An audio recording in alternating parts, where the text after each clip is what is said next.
Efek Rhoma Irama terhadap PKB dinilai lebih jitu dibanding efek Jokowi ke PDI Perjuangan. Analisis hasil hitung cepat Lingkaran Survei Indonesia menyebut sejumlah sosok yang berefek terhadap partai politik dalam pemilu legislatif 2014. Salah satunya adalah Raja Dangdut Rhoma Irama yang dinilai berhasil mendongkrak suara Partai Kebangkitan Bangsa (PKB). Peneliti senior LSI Toto Izul Fatah menegaskan ternyata Rhoma Irama lebih berefek daripada Joko Widodo. Menurut Toto, popularitas Jokowi yang juga Gubernur DKI Jakarta itu tidak terlalu signifikan, meningkatkan perolehan suara PDI Perjuangan. Sebelumnya banyak pihak yang memprediksi pencapresan Jokowi sebelum Pileg akan meningkatkan perolehan suara partai berlambang banteng moncong putih itu sekitar 25 hingga 30%. Ternyata efek Jokowi tidak berpengaruh. Menurut riset LSI, kesimpulannya pemilih Jokowi belum tentu pilih PDI Perjuangan dan pemilih PDI Perjuangan belum tentu pilih Jokowi. Sementara itu, Rhoma Irama bisa memberikan efek signifikan pada suara PKB sejak dia menjadi salah satu bakal capres partai pimpinan Muhaimin Iskandar itu. PKB berhasil memperoleh suara hampir menyentuh angka 10%. Efek Rhoma Irama belum bisa diterima kalangan elit, tetapi diterima di kalangan grassroots. Selain itu, efek Rhoma Irama juga menguntungkan PKB dengan pemilih yang berasal dari warga NU. Ditambah lagi, dukungan dana besar dari bos Lion Air Rusdi Kirana yang tentu punya peran penting untuk mencari dukungan suara PKB, begitu setidaknya analisis LSI. Suara PKB naik 100% dibanding pemilu 2009. Efek si Raja Dangdut Rhoma Irama dinilai lebih jitu daripada tokoh-tokoh lainnya. Siapa meninggalkan yang haram karena takut kepada Tuhan, pasti baginya akan diganti. Ya, pemirsa, bagaimana PKB bisa meraih kembali suaranya yang hilang sejak pemilu 1999, bahkan naik 100% ya, hampir 100% dari pemilu 2009. Nah, tadi disebut-sebut ada Rhoma Irama efek. Benarkah seperti itu ya? Ini fenomena menarik ini, kenaikan perolehan suara dari PKB, dan malam ini saya sudah bersama dengan Bang Haji. Assalamualaikum Bang Haji. Waalaikumsalam warahmatullahi wabarakatuh. Ini kabar baik ini pastinya ya Bang Haji dengan hasil pemilu legislatif seperti ini. Alhamdulillah baik. Ya, tentunya komentarnya bagaimana nih Bang Haji? Banyak yang mengait-ngaitkan perolehan suara PKB ini disebut-sebut gara-gara Rhoma Irama efek tadi. Ya, saya rasa wajar saja karena masyarakat juga melihat bahwa setahun lebih ya kita berjuang mensosialisasikan PKB lewat tablik-tablik akbar, lewat live konser soneta. Sehingga ada penilaian seperti itu. Namun kita juga tidak boleh menafikan bahwa ada unsur-unsur lain yang juga berperan memberikan kontribusi terhadap meningkatnya perolehan suara PKB. Seperti contohnya NU di bawah Ki Said Agil Siraj dengan organ-organnya itu juga sangat berpengaruh secara struktural dan kultural tentunya. Juga ya ada Pak Mahfud misalnya. Ada peran Dhani di sini yang juga ikut manggung untuk PKB gitu kan. Ya banyak unsur lah. Tapi bagaimana perasaan Anda? Ini tentunya menarik karena kan sebelumnya di berbagai survei PKB ini tidak diperhitungkan begitu ya. Apalagi diprediksi Partai Islam akan turun hasilnya. Demikian juga elektabilitas Rhoma Irama dari survei juga kecil begitu. Nah, ini bagaimana setelah hasilnya seperti ini menurut Anda? Ya, itu juga untuk kesekian kali membuktikan bahwa hasil survei tidak related dengan kondisi real gitu ya. Walaupun survei itu juga punya ya katakanlah kebenaran ya, tapi ternyata seringkali juga tidak selalu sejalan dengan realitas objektifnya gitu kan. Nah, ini juga kita kembali membuktikan bahwa partai-partai Islam juga alhamdulillah sekarang semuanya meningkat dari sebelumnya saya rasa. Iya, meskipun ini tidak ada survei khusus juga meningkatnya suara PKB disebabkan oleh apa, belum ada ini. Apakah benar karena Rhoma Irama efek ini? Tapi Anda merasa seperti itu, Bang Haji? Saya rasakan bahwa kita memang berkeringat lah, berjuang dengan sungguh-sungguh untuk mensosialisasikan PKB. Saya katakan tadi sebagaimana profesi saya kan tablik, sebagai mubalik. Semua teman-teman mubalik juga ada di sini, ada Fahmi Tamami, Forum Silaturahmi Takmir Masjid Mushola Indonesia, ada Rifori, maksud saya ada Forza, Fans of Roma and Soneta gitu kan. Ini semua bekerja untuk membesarkan PKB, saya rasa. Ini menarik sekali nih Bang Haji. Indonesia ini benar-benar memang tidak bisa diprediksi. Bayangkan ketika Anda dicapreskan oleh PKB, banyak juga loh yang mencibir sebenarnya. Mungkin selain mendukung, Anda pasti tahu ya, ini di BlackBerry saya ini juga sering tuh terima broadcast message-nya ya. Jok-jok, Anda pernah dapat juga itu Bang Haji? Pernah lihat? Sering juga ya.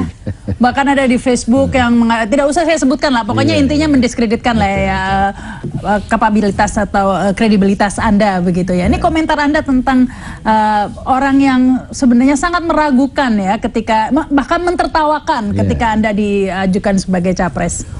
Pertama saya ingin kemukakan bahwa wajar kalau orang underestimate terhadap Rhoma Irama ya. Karena mungkin selama ini mereka cuma tahu Roma adalah seorang penyanyi, apalagi penyanyi dangdut ya. Artinya umumnya uneducated lah katakanlah, tanda kutip. Nah tetapi sebetulnya buat saya politik itu bukan hal yang baru. Saya terjun di politik bahkan dari tahun 77. Pernah masuk juga di Senayan sebagai anggota DPR RI gitu kan. Jadi kalau kita mau mencermati bahwa buat saya antara politik, agama, dan seni itu 3 in 1 yang sering saya katakan. Sehingga saya tidak perlu bertransformasi dari seni ke politik seperti itu ya. Jadi, tapi Anda wajar-wajar biasa-biasa saja membaca jok-jok itu tidak tersinggung atau tidak merasa ada memang terzolimi begitu ya? Tidak. Pro kontra, like and dislike itu sunatullah ya. Saya rasa pada diri siapapun, termasuk Obama, tidak 100% orang Amerika pro. Tidak 100% orang Amerika like dia gitu. Tapi pasti ada dislike. Yang pasti kita harus tetap berbuat baik dan berlaku adil kepada yang like dan dislike gitu. Ya ini pasti saya yakin nih sebentar lagi ada lagi nih broadcast message tentang jok-jok tentang Rhoma Irama ini muncul lagi sempat hilang ya itu sempat kerap muncul ketika baru saja dipublikasikan Anda sebagai capres PKB. Jangan-jangan ntar lagi muncul lagi nih. Mudah-mudahan positif sebenarnya. Tapi Anda sudah siap ya dengan berbagai kritikan atau cibiran seperti itu yang meragukan kemampuan Anda dan lain-lain. Saya rasa suatu konsekuensi logis daripada katakanlah seorang pemimpin ya. Bahkan ya para nabi pun nggak ada yang nabi yang nggak dihujat gitu. Bahkan Yesus Kristus itu menurut keyakinan orang-orang Kristen bukan hanya dihujat, sampai-sampai disalib gitu kan. Itu sesuatu hal yang biasa, suatu risiko dari sebuah perjuangan saya rasa. Ya luar biasa ini sejauh mana nih kesiapan Rhoma Irama menjadi pemimpin ini kita akan lanjutkan lagi pemirsa setelah pesan-pesan berikut ini. Kembali bersama Adapa Berita masih bersama Bang Haji Rhoma Irama ini, tapi kita sudah terhubung juga ini dengan Wakil Sekjen PKB Jazilul Fawait. Assalamualaikum Pak Jazilul. Mbak Rama. Iya Pak Jazilul, ada Bang Haji juga nih di studio. Oh iya, salam hormat Bang Haji. Terima kasih. Wah ini Sehat, selamat Bang juga Haji. nih Pak Jazilul ya atas perolehan PKB ini yang cukup signifikan di pemilu legislatif ini Pak Jazilul. Iya, terima kasih kepada masyarakat Indonesia khususnya warga NU dan pendukung Bang Haji Rhoma Irama. Iya, tapi ini dengan hasil seperti ini Pak Jazilul, apa kemudian ada mengkaji ulang ya, nanti ada perhitungan peta koalisinya, PKB akan berniat untuk memimpin koalisi, mengajukan capresnya sendiri atau bagaimana ini Pak Jazilul? Jadi begini Mbak Rahma, memang kita akan tentukan setelah pileg dan alhamdulillah suara PKB mengalami peningkatan. Ini bukan soal koalisi atau soal-soal kerjasama, tetapi PKB memandang bahwa memang tidak ada satu kekuatan pun di Indonesia ini yang mampu membangun sendirian. Oleh sebab itu PKB akan berpikir kira-kira dari kekuatan partai yang ada, dari capres yang ada, ini kita akan melihat sebab PKB kan juga punya calon presiden. Sejauh ini Pak Jazilul, PKB masih konsisten akan mencapreskan siapa nih? Kan ada beberapa nama ya sebenarnya, masih dengan Rhoma Irama juga? Sampai hari ini kan Pak Bang Haji Rhoma Irama tetap capres PKB. Sebagai capres Tentu PKB. kita juga ingin, ya nggak mungkin kan yang namanya kerjasama ini tidak dengan dua belah pihak. Tentu partai yang lain juga akan melihat apakah sosok Bang Haji ini juga dipandang oleh partai yang lain untuk bisa membangun Indonesia bersama PKB dan tentu kerjasama. Tergantung pembicaraan koalisi atau kerjasama nanti ya Pak Jazilul. Ya tentu kan koalisi kan tidak sendirian. Artinya belum final ini PKB mengusung Bang Haji begitu? Bang Haji Roma Irama sudah disampaikan di setiap kesempatan, sudah resmi kan. Posko sudah diresmikan bersama. Ini persoalannya kan tidak ada yang resmi Pak sebelum didaftarkan ke KPU. Iya pastinya, tapi Pak Jazilul ada suara-suara ini, salah satu Malik Harmain ya mengungkapkan bahwa ada juga rencana kalau dengan hasilnya seperti ini untuk mengusung internal dari PKB, Pak Muhaimin misalnya. Ya namanya usulan Mbak, baik internal maupun dari eksternal, para kiai, itu semuanya menjadi pertimbangan. Tetapi bahwa Bang Haji Roma Irama di setiap kesempatan itu kan juga disampaikan sebagai capres PKB. Iya, ini Bang Haji namanya politik ya Bang Haji ya, pasti tergantung situasi dan kondisi nih gitu Bang Haji. Seandainya nanti tiba-tiba dari PKB tidak jadi mengusung Bang Haji, kemudian dari internal misalnya Muhaimin Iskandar, ini bagaimana nih Bang Haji? Ini nggak gimana-gimana. Nggak gimana, benar. Tidak masalah ya seperti itu. Ya buat saya nggak masalah ya, karena komitmen ini dibangun berdasarkan saling kepercayaan, saling mempercayai gitu kan. Dan saya nggak yakin bahwa pihak Muhaimin akan mengkhianati komitmen itu gitu. Sampai detik ini bahkan kita selalu komunikasi hampir setiap jam, menentukan langkah-langkah ke depan gitu. Tapi ini masih panjang ini 9 Juli nih. Iya. Bola bundar ini. Iya, tapi Pak Jazilul, Anda melihat bagaimana nih? Mungkin ingin melihat ya bahwa kesuksesan PKB di pemilu legislatif ini, bisa dikatakan kesuksesan ya, di pemilu legislatif ini Anda memandangnya juga banyak menyebut ini adalah karena Roma Irama efek. Kalau Anda melihatnya bagaimana nih Pak Jazilul? Ya kita sangat berhormat kepada Bang Haji Roma Irama. Tentu beliau ini kan menunjukkan sikap kenegarawanan selama ini yang dianggap oleh beberapa pihak Bang Haji ini dianggap kurang kompetensi macam-macam. Tetapi dengan menyatakan hal yang seperti itu tentu masyarakat PKB, NU dan semua masyarakat Indonesia akan melihat memang Bang Haji ini negarawan, kan begitu. Nah tentu nanti yang namanya politik Mbak Rahma itu kan memang fakta dan tidak bisa sendirian. Nanti kita lihat usulan-usulan semua yang ada. Kemarin ada usulan Bang Haji Roma Irama dan PKB terus mengawal. Nah, kita menunggu perkembangan karena suara masing-masing partai yang ada ini juga tidak ada satupun partai yang sanggup mengusung sendirian. Iya, tapi Pak Jazilul, ya, tapi Pak Jazilul, Bang Haji ini memang untuk capres, Bu Mbak Rahma. Iya, Pak Jazilul, Pak Haji tadi sudah menyebutkan memang sudah sampai kemarin ya komunikasi tetap berkomitmen begitu untuk mengusung Bang Haji ini sebagai capres begitu, dan tidak yakin Bang Haji tidak yakin jika Muhaimin nanti mengkhianati maju sendiri menjadi capres. Jadi Anda melihat ada kemungkinan tidak terjadi pengkhianatan seperti ini?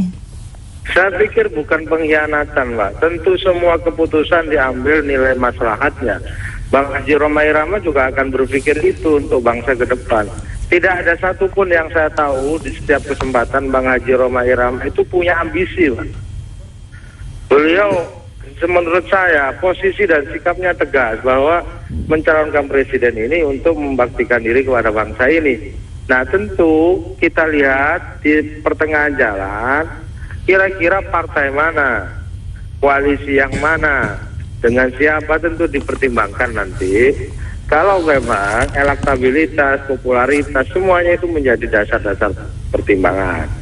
Oleh sebab itu, Mbak Rahma, oleh sebab itu sikap PKB sampai hari ini memang belum menentukan pasangan presiden, calon presiden. Iya. Tapi Pak Jazilul ini kan memang belum menentukan secara resmi, sudah pasti belum ada yang mendaftarkan secara resmi, belum dibuka secara KPU. Tapi kan ini sudah ada pembicaraan pastinya. Nah, setelah hasil legislatif PKB hampir 10% ini, sudah ada pembicaraan ini lobby-lobby akan bekerja sama dengan partai mana begitu, sudah ada pendekatan begitu? Oh, ini PKB juga sudah didekati oleh banyak partai. Siapa saja itu, untuk Pak? melakukan kerjasama. Ya lirik-lirian lah Pak, semuanya juga saling melirik karena apapun PKB ini sebagai partai yang religius nasionalis, partai yang punya kultur yang kuat, apalagi di situ ada Bang Haji Roma Irama, itu tentu semuanya juga akan melihat. Ya. Pak Jazilul sudah lirik-lirikan begitu ya, tapi ini PKB membuka diri, artinya semua ada kemungkinan untuk bergabung, misalnya adakah kemungkinan dengan PDIP yang sudah jelas-jelas nasionalis seperti itu, juga ada kemungkinan ke arah sana? Bah, kalau politik itu kan seni kemungkinan. Iya, ini jadi semuanya serba mungkin ini. Semuanya serba mungkin. Bang Haji Roma Irama menjadi presiden juga mungkin. Kalau Bang Haji jadi wakilnya Jokowi, bagaimana nih Bang Haji seandainya nih? Ya kita lihat nanti. Kita lihat saja nanti nih ya. Ya kita harus break dulu pemirsa, ada apa berita akan kembali setelah pesan-pesan berikut ini. Ya, Anda kembali bersama kami dalam Ada Apa Berita, ini masih dengan Bang Haji Roma Irama. Ini kita sudah terhubung juga nih dengan peneliti Lingkaran Survei Indonesia, Pak Toto Izul Fatah. Selamat malam Pak Toto. Selamat malam. Iya, Pak Toto, ini memang belum ada survei yang pasti ya tentang bagaimana atau penyebab PKB bisa meraih suara yang signifikan. Tetapi kalau menurut LSI bagaimana nih Pak? Apakah benar karena Roma Irama effect? Ya, saya perlu sedikit kasih penjelasan ya tentang istilah Roma Irama efek, dengan di satu sisi ada yang populer dengan sebutan Jokowi efek. Nah, bicara efek atau bicara pengaruh dari Bung Roma, ini saya ingin sampaikan, ini barangkali ada Bung Roma di sana, untuk tidak terlalu GR. Pertama, bahwa istilah itu kita sebut memang lebih pada stressing adanya pengaruh Bung Roma pada kenaikan elektabilitas. Tapi bukan satu-satunya faktor tunggal atau bukan faktor tunggal kenaikan itu karena semata-mata Bung Roma. Tapi memang kita tidak bisa kuantifikasir dalam bentuk angka berapa persen Bung Roma ini menyumbang ya. Karena kalau bicara sumbangan suara terhadap partai memang kita bisa list banyak faktor ya. Satu faktor lain selain Bung Roma misalnya bisa kita sebut di era pemilu 2014 inilah saat dimana Nahdliyin dengan pengurusnya ini relatif solid mengarahkan dengan terang-terangan suaranya kepada PKB, dan ini yang membuat juga kemudian memberikan sumbangan karena warga Nahdliyin lebih pada satu sikap yakin ya bahwa di pemilu ini PKB NU ini harus menyalurkan pilihannya pada PKB, sebagaimana juga yang disampaikan oleh para pengurusnya ya, dan ini cukup memberi pengaruh juga cukup besar ya. Cuma yang pasti kalau bicara Roma Irama efek, saya ingin sedikit katakan tentang perilaku pemilih majority grassroots ya, bahwa kita harus ingat bicara Nahdliyin ini adalah bicara tentang mayoriti warga yang berada di pedesaan. Dan ini sama dengan juga yang terjadi di perilaku pemilih nasional, bahwa 80% pemilih itu ada di grassroots. Nah, bicara Bung Roma, ini memang sosok yang cukup leading di grassroots. Dan Bung Roma ini sudah cukup investasi lama ya. Dia punya tingkat popularity dan naik pada tahap berikutnya menjadi tingkat elektability karena adanya kesungguhan dan keseriusan Bung Roma yang didukung ya secara resmi oleh partai menjadi capres. Mungkin pada saat awal-awal tidak terlalu banyak pengaruh karena dianggap main-main barangkali ya.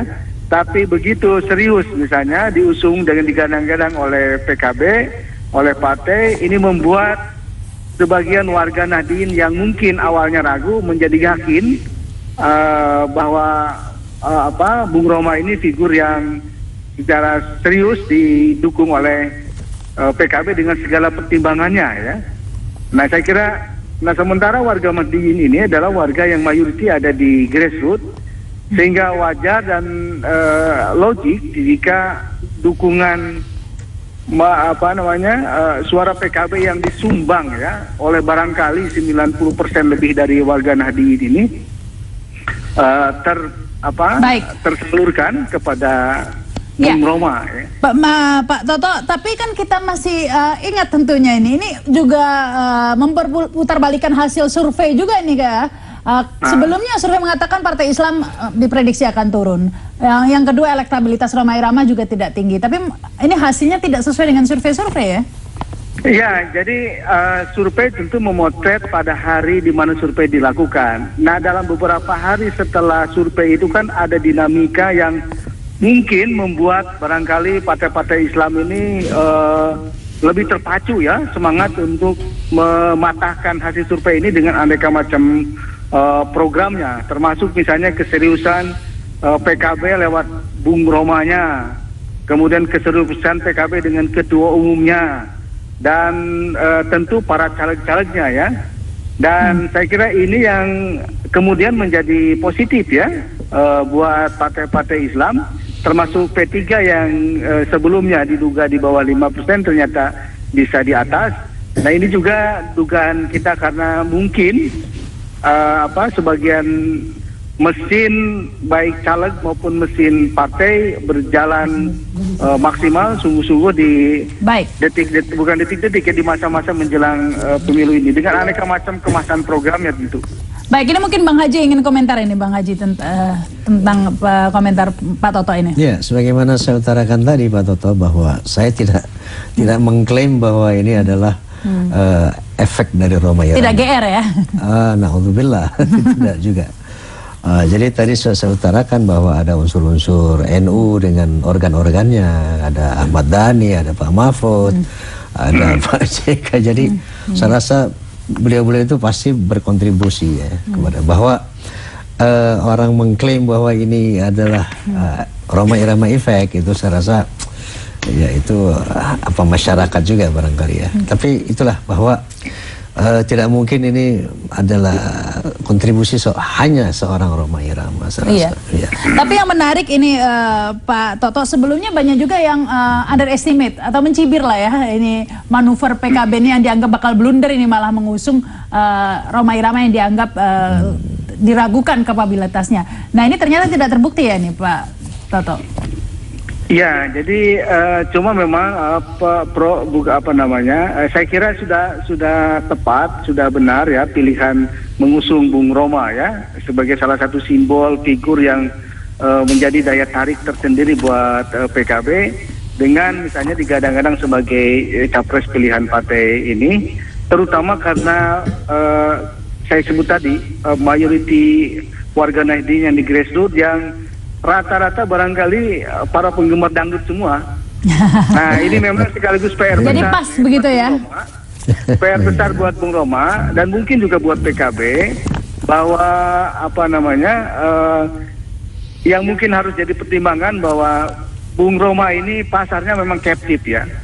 Jadi untuk kategori pemilih yang captive seperti ini mungkin potensial mendongkrak. Tapi pada saat dibawa ke tahap lebih atas lagi dengan pasar yang lebih luas, belum tentu mampu bersaing dengan kandidat-kandidat lain. Jadi dalam konteks ini sudah tepat ya mengusung. Baik, terima kasih nih Pak Toto. Baik. Terima kasih, selamat malam. Ya, pemirsa, kita harus break dulu, tapi kita masih bersama dengan Bang Haji nih ya. Kita akan begadang ini nanti sama Bang Haji. Pemirsa, kami kembali setelah pesan-pesan berikut ini. Ya, Anda kembali bersama kami dalam Hadap Berita, masih bersama Bang Haji Rhoma Irama ini. Bang Haji, sebelumnya mungkin banyak yang mencibir gitu atau bahkan mentertawakan ketika Bang Haji dicapreskan oleh PKB begitu ya. Bahkan di salah satu wawancara stasiun televisi bagaimana ya kita lihat Bang Haji sempat diuji begitu, apa kemampuan politiknya gini. Nah sekarang ini kan sudah bolehlah ger-ger dikit ya, sudah agak terbuka jalan begitu ya dengan perolehan suara PKB. Sorry, saya nggak pernah GR. Bolehlah dikit-dikit gitu ya kalau mau. Nggak boleh, haram. Baik, tapi kan sudah kemungkinannya ada gitu ya. Ketika orang mengatakan nggak mungkin Romai Rama jadi presiden. Nah sekarang ini masih ada mungkin lah ya. Tapi nggak boleh GR, tapi mungkin ada. Tapi masih mungkin begitu ya Bang Haji ya. Nah ini dengan kondisi seperti ini ada persiapan khusus nggak Bang Haji? Misalnya belajar, jadi kalau ada yang nanya-nanya politik bisa langsung, meskipun sekarang saya nggak nanya politik terlalu dalam nih, tapi ada yang ngetes begitu, gimana itu Bang Haji? Oh siap. Nah, sudah belajar begitu sekarang? Ya, artinya sejak, bukan baru sekarang. Kita sejak SMA kita kan belajar tentang politik, tentang bagaimana membangun ekonomi, bagaimana tentang pendidikan. Saya rasa ya, bahwa sekarang kita lagi mengarah kepada kursi presiden, tentu satu konsekuensi logis. Kita harus mendalami hal-hal mengenai apa itu politik, apa itu ekonomi, bagaimana membangun ekonomi, pendidikan dan sebagainya. Nah, persiapannya perlu lebih matang ini ya Bang Haji? Iya, pasti. Itu sebagai sebuah pertanggungjawaban dari kesiapan kita ya. Jadi ketika saya menyatakan siap dicapreskan untuk 2014, ya saat itu saya tentunya memperdalam apa yang harus dilakukan. Caranya bagaimana? Belajarnya sama siapa ini biasanya Bang Haji? Melalui apa? Atau? Selama ini entah itu musik, entah itu agama, itu saya autodidak ya. Saya suka membaca. Ada tokoh politik begitu yang menjadi panutan atau menjadi inspirasi begitu Bang Haji? Ya, cerminan saya selama ini kepada Rasulullah Sallallahu Alaihi Wasallam. Tentunya juga tokoh-tokoh yang ya katakanlah presiden-presiden kita itu semuanya punya andil yang besar kepada bangsa ini. Tentunya sesuai dengan keahliannya masing-masing, termasuk SBY misalnya. Kita juga harus berikan apresiasi kepada beliau, terutama walaupun belum maksimal, konsep pembangunan ekonomi beliau itu cukup oke gitu. Buat saya udah on the right track. Cuman harus dimaksimalkan, dioptimalkan. Begitu juga pemberantasan korupsi ya. Kita juga harus apresiasi pemerintahan SBY bahwa baru dalam era sekarang ini ada yang namanya gubernur, menteri, jenderal itu bisa masuk penjara gitu kan. Nah, ke depan tentunya harus kita tingkatkan aspek hukum, aspek ekonomi, aspek pendidikan. Nah, ini bicara tentang pembangunan ekonomi nih Bang Haji. Menurut Anda apa sih yang perlu dilakukan begitu ya? Apalagi nanti kalau menjadi presiden, mengingatkan selalu misalnya di zaman SBY ini selalu diklaim bahwa pertumbuhan ekonomi sekian persen begitu. Tapi itu seringkali angka-angka. Kita lihat kemiskinan di mana-mana. Jadi menurut Anda apa sih yang harus dilakukan agar pertumbuhan ekonomi itu real gitu, benar-benar dirasakan begitu? Ya, yang harus kita lihat bahwa potensi ekonomi kita sebetulnya sangat-sangat luar biasa. Misalnya dari natural resources kita melimpah. Kemudian domestic market kita begitu luas. Kemudian foreign direct investment kita juga besar. Nah, kalau kita misalnya dibilang pertanian, sekarang ini ada beberapa hal yang harus dilakukan, seperti berkurangnya lahan. Kenapa kita masih import misalnya? Beras gitu. Hortikultura masih import. Kenapa? Nah, karena lahan pertanian ini berkurang karena banyak yang beralih fungsi menjadi lahan properti gitu. Nah, untuk mengantisipasi ini kita harus mengadakan membuka lahan-lahan baru ya. Membuka lahan baru, lahan tidur harus kita manfaatkan seperti itu. Nah, kemudian yang kedua, langkah kedua ya, meningkatkan intensifikasi daripada hasil pertanian, misalnya dengan menggunakan agrobioteknologi seperti itu kan, sehingga hasil-hasil pertanian bisa meningkat lah. Kemudian yang ketiga, bagaimana kita mengadakan diversifikasi bahan pangan ya. Misalnya Indonesia Timur kan dulu makan sagu. Nah, sekarang mereka makan beras ya. Kita beri kebanggaan mereka kembali ke sagu gitu ya. Kemudian NTT dulu kan makanan utamanya jagung. Nah, kita berikan kebanggaan mereka untuk kembali mengkonsumsi jagung, sehingga tidak semua bersandar kepada beras. Di samping itu misalnya kita selama ini import sapi. Nah, berikan konversi ya, diversifikasi daging ke ikan misalnya. Tidak seluruhnya harus makan daging, kita didik bangsa kita juga untuk mengkonsumsi ikan. Yang ada Kalau mau bikin rendang ini gimana nih? Rendang ikan. rendang ikan juga asik loh. Seperti orang Jepang misalnya ya. Karena kita punya laut yang begitu luas potensi.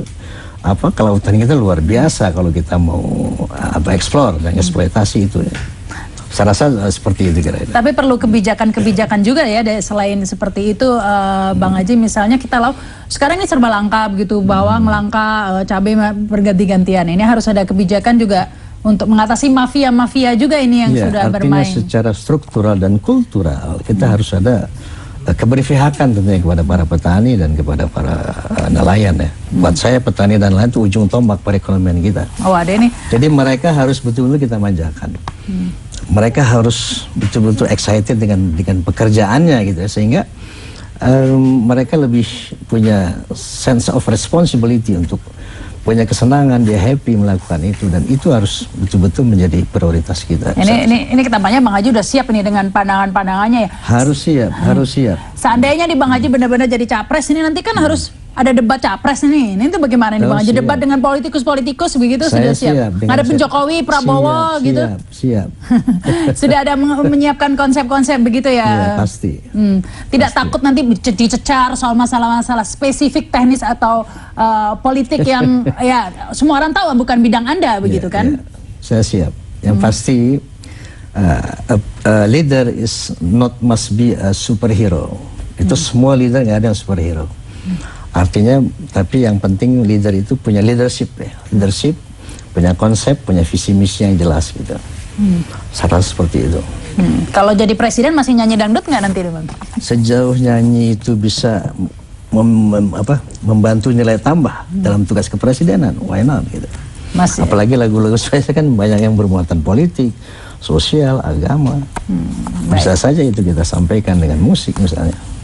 Oke, kembali ke masalah politik lagi nih sebelum ini, tapi Anda masih tetap mantap ini dengan PKB. Ini mengapa Anda memilih PKB begitu ya? Jika kemudian ternyata PKB mencalonkan Muhaimin begitu.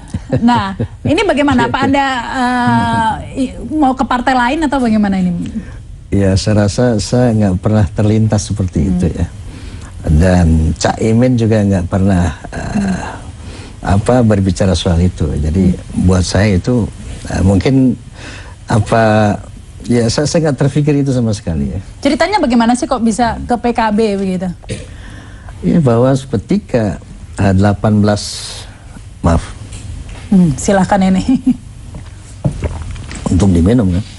Boleh. Bukan hiasan, bukan properti. Halal.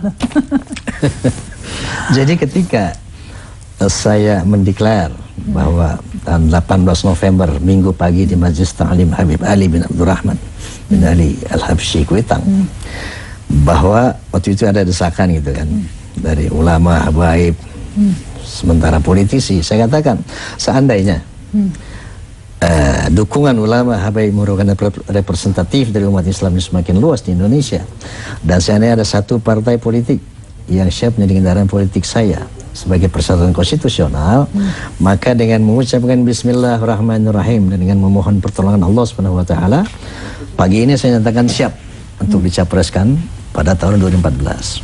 Nah, sejak saat itu dukungan subhanallah meluas, semakin meluas. Akhirnya Caimin dan PKB menemui saya. Itu ceritanya kenapa dengan PKB. Dan di sanalah kita buat komitmen untuk sama-sama bagaimana membangun Indonesia ini. Jadi ini usul Caimin gitu ya yang datang ke Bang Haji ya, begitu, yang mengajak bertemu, ya. Iya. Dengan dasar ada statement saya tadi. Baik, Bang Haji, mungkin yang terakhir ini Bang Haji ingin menyampaikan kepada para pemilih atau pemilih yang memilih Anda atau memilih PKB begitu ya, dan juga termasuk juga kepada para yang haters ya, yang mencibir Anda, yang membuat joke-joke tentang Anda. Mungkin Anda ada pesan untuk mereka, silakan ini. Ya, bahwa saya hormati hak asasi Anda untuk mencaci orang lain. Yang pasti saya akan berusaha untuk mencintai Anda dan berbuat baik untuk Anda, berlaku adil kepada Anda. Saya rasa begitu. Baik. Terima kasih nih Bang Haji. Oke, terima kasih. Ya. Dan pemirsa, demikian perbincangan kita dengan Bang Haji Rhoma Irama. Dan ada apa berita masih akan terus menemani Anda hingga pukul 11 malam nanti. Saya Rahma Sarita, sampai jumpa.